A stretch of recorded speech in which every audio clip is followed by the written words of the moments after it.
Revenge doesn't always have to be pro or nuclear to be good. No, sometimes it can be petty, like you'll see in this episode of Petty Revenge. Our first one is from FJBP95. On a Monday night, I asked my manager if I could have my morning shift covered. He said no worries, the new girl is coming in to train and there will be plenty of servers for the slow lunch rush. Sounded good to me. The next day, the owner, who has the patience of a caffeinated squirrel, messages me asking why I did not show up. I told him exactly what my manager said. He said she's not a real server yet, and the way he saw it, I missed my shift because I did not have another waiter cover for me. So he suspended me for a week. I am their best waiter, never late, always on time, and pulling in the best reviews. Some reviews on Google even have my name in them. But I just said, alright boss, see you in a week. So I did what any other overworked employee would do. I slept in, watched movies, played disc golf, and hung out with my friends and girlfriend. It was the most relaxing week I ever had. On Friday night, the owner calls me begging for help. They were so short-handed, they were practically using the dishwashers as waiters.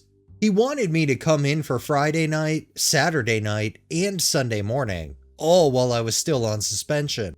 I told him I had not learned my lesson yet and could not possibly come in. When I came back the next week, everyone was very, very nice to me. They still are. You have to love how the owner literally screwed themselves just because they wanted to fucking flex. You know that's what it was all about initially, and the OP got the best revenge. This next one is by Willet. Back in 1997, my stepdad was the operations manager at a company that did telecommunications work. He hired me to work at the company for the summer, but I ended up enjoying the work and made a career out of it. About 4 months into my employment at the company, the owner and my stepdad had a disagreement over something very trivial, and the owner fired my dad. Since he's my stepdad, we have several different last names, and I didn't feel like I would get caught up in the issue. I had my own issues with this company as well, mostly not being paid correctly and being denied benefits promised. Ended up working for another 18 months for the company before I decided to work for a major telecommunications provider that we had done some work for. At the new company, I eventually took a position where I was responsible for hiring contractors, much like the company my dad and I worked for, to do construction. One day, I got a call out of the blue from the owner of the contractor company. He wanted to see if he could get on my list of approved contractors and was hoping we could discuss it over lunch.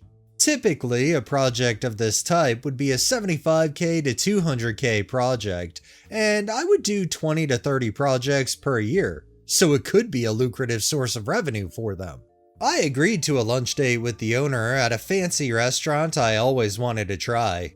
His pitch consisted of telling me what his company was capable of, how he valued his employees and took good care of them.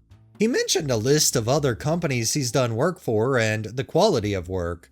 I mentioned that I used to work for his company and he clearly didn't remember my name. I also asked if he remembered the guy who hired me, and he said he did.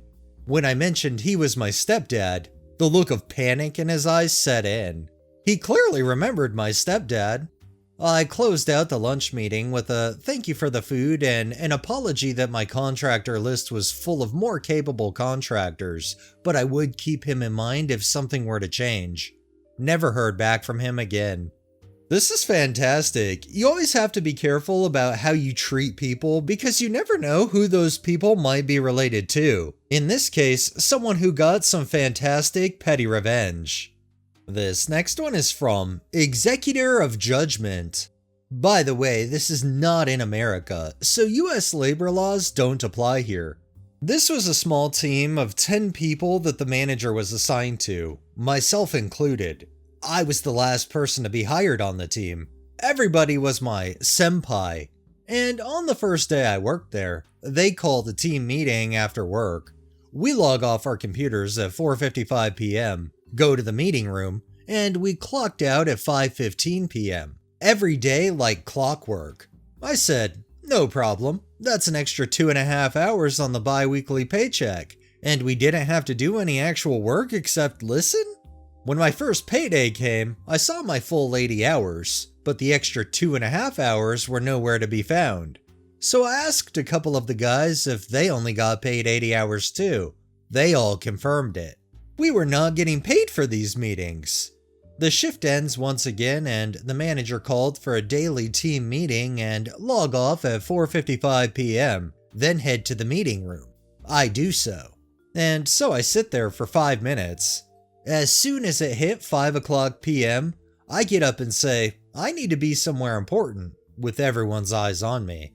The manager says, okay. I leave the room, clock out, and go home. The next day, I do the same, and again, and again. The manager never stops me.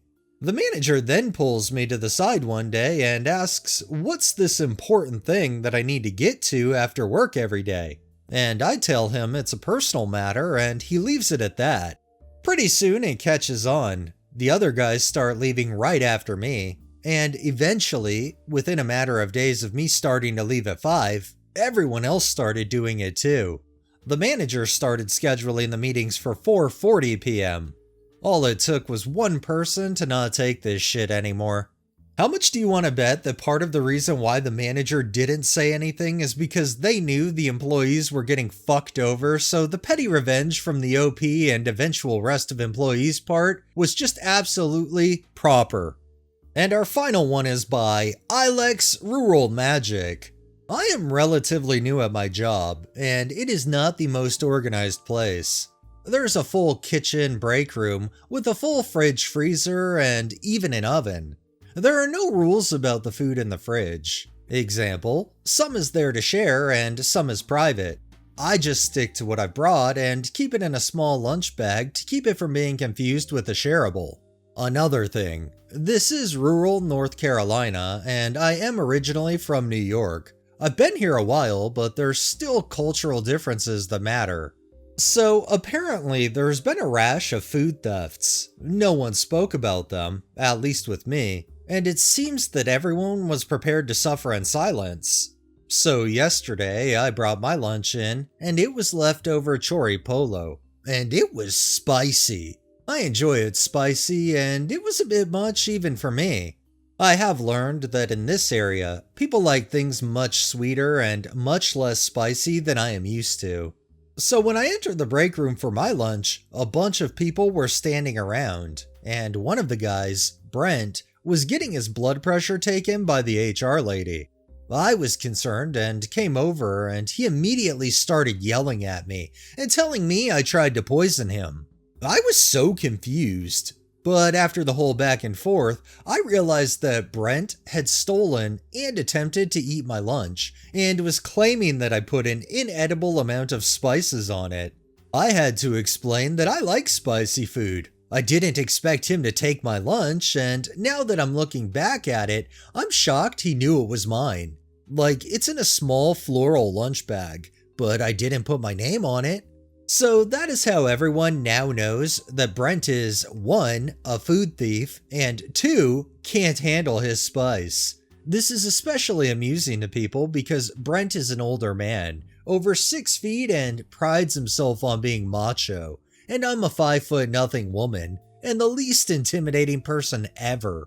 The fact that Brent literally accused OP of trying to poison him when he's the one going around stealing people's food, it can't be helped that the OP just happened to have some petty revenge completely coincidentally. It serves Brent right. Alright, that's enough revenge for the day. Well, that wraps up this episode of Petty Revenge. If you liked the video, please drop a like, share my content on all of your social media, subscribe if you haven't already, and make sure to hit that bell so you're notified every time I upload, and drop a comment down below. It really helps with the algorithm and helps new people find my channel. Thanks for watching, thanks to my patrons and super thanks contributors. Have a great day and stay safe out there.